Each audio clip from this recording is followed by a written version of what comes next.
கிறிஸ்துவுக்குள் பிரியமானவர்களே, இந்த நாளுக்கான தினசரி தியான வசனம் மத்தேயு எழுதின சுவிசேஷம் 13வது அதிகாரம் 53வது வசனம். மத்தேயு 13:53, Matthew 13:53. இயேசு இந்த உவமைகளை சொல்லி முடித்த பின்பு அவ்விடம் விட்டு, அதாவது கர்த்தராகிய இயேசு கிறிஸ்து இந்த மத்தேயு எழுதின சுவிசேஷத்தில் இந்த இடத்துல மாத்திரம் 13வது அதிகாரத்தில் மாத்திரம் 8 ஓமானங்களை சொல்லி கொடுத்துருக்கிறார். 8 ஓமானங்கள்.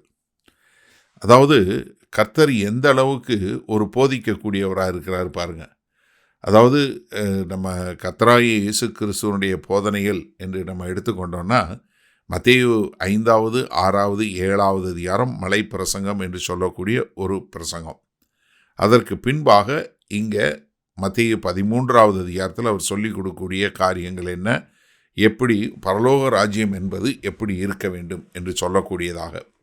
அடுத்து மத்தேயு 18வது அதிகாரத்தில் கர்த்தராகிய இயேசு கிறிஸ்து என்ன சொல்லிக் கொடுக்கிறார், சபை என்பது எப்படி இருக்க வேண்டும், சபைக்குள்ளே எப்படி இருக்கணும், சபைக்குள்ளே வருவது எப்படி என்று சொல்லக்கூடிய ஒரு காரியங்களை போதிக்கிறார். அதற்கு பின்பாக மத்தேயு 24, 25வது அதிகாரங்களில் ஒலிவமலை பிரசங்கம் என்று சொல்லக்கூடிய தன்னுடைய 2ஆம் வருகையை குறித்து சொல்லக்கூடிய ஒரு காரியங்கள். அப்போ அவருடைய பெரும்பாரியான அவருடைய போதனைகளை மத்தேயு அங்கே இருந்து அழகாக அதை பூரா எடுத்து எழுதி நமக்கு இன்னைக்கு விளக்கி கொடுக்கிறார் பரிசுத்த ஆவியான ஒரு உதவியோட. எது மத்தேயு இந்த சுவிசேஷம் ஏன் முதலாவது நம்மளுடைய வேத புஸ்தகத்தில் வைக்கப்பட்டிருக்குன்னா, மத்தேயு தான் அவர் ஒரு யூதன். அது மாத்திரமல்ல, அவர் ஒரு ஆயக்காரனாக டாக்ஸ் கலெக்டராக இருந்தார். அவர் என்ன, அவருடைய தொழில் மூலமாக அவர் ஷார்ட் ஹேண்ட் என்று சொல்லக்கூடியதாக ஒரு காரியத்தை சொன்னால் கொஞ்சம் சுருக்க எழுத்தில் எழுதி அதை வைத்து கொள்ளக்கூடிய ஒரு கற்றுக்கொண்ட ஒரு தேறினவர்.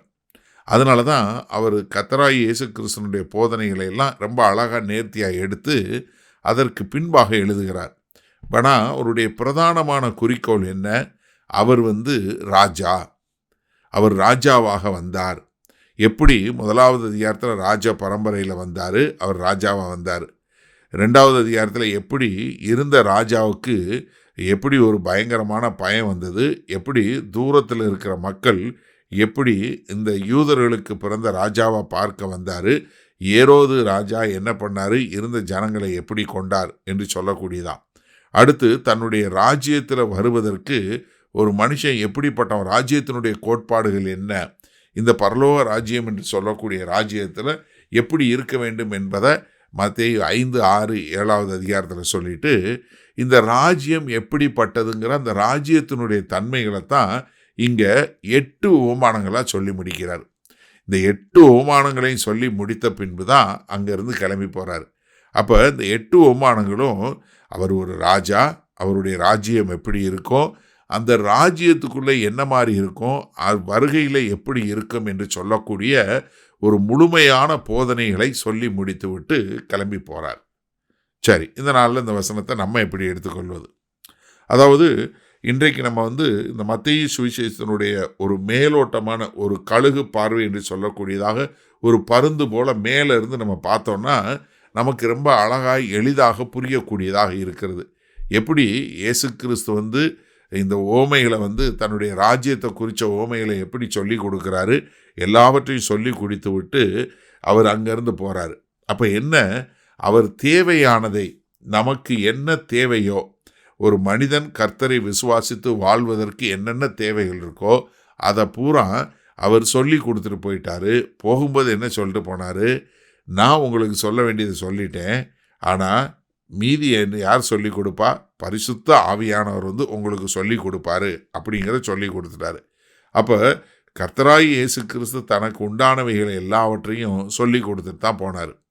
அப்போ நீங்களும் நானும் எப்படி இருக்கணும், நமக்கு உண்டான நம்ம கர்த்தர்கிட்டருந்து கற்றுக்கொண்ட காரியங்களை மற்றவர்களுக்கு சொல்லி கொடுக்கக்கூடிய மக்களாக இருக்கணும். ஏன்னா இன்றைக்கு கல்லறைகளுக்கு போனீங்கன்னா எத்தனையோ பேர் தாங்கள் எழுத நினைத்த புஸ்தகத்தை எழுதாமல் போயிட்டாங்க, தாங்கள் சொல்ல நினைத்த காரியங்களை சொல்லாமல் போயிட்டாங்க, தாங்கள் பிரசங்கிக்கணும்னு நினைக்க காரியங்களை பிரசங்கிக்காமல் போயிட்டாங்க. அதனால் முழு மனதோட, முழு பலத்தோட, முழு ஆத்மாவோட கர்த்தரை நேசித்து அவர் என்ன நம்ம கையில் கொடுத்துருக்கிறாரோ அதை நம்ம மற்றவர்களுக்கு சொல்லக்கூடிய மக்களாய், அதை நேர்த்தியாக விளக்கி சொல்லக்கூடிய மக்களாய் இருக்க கர்த்தர் நமக்கு கிருபை பாராட்டுவாராக.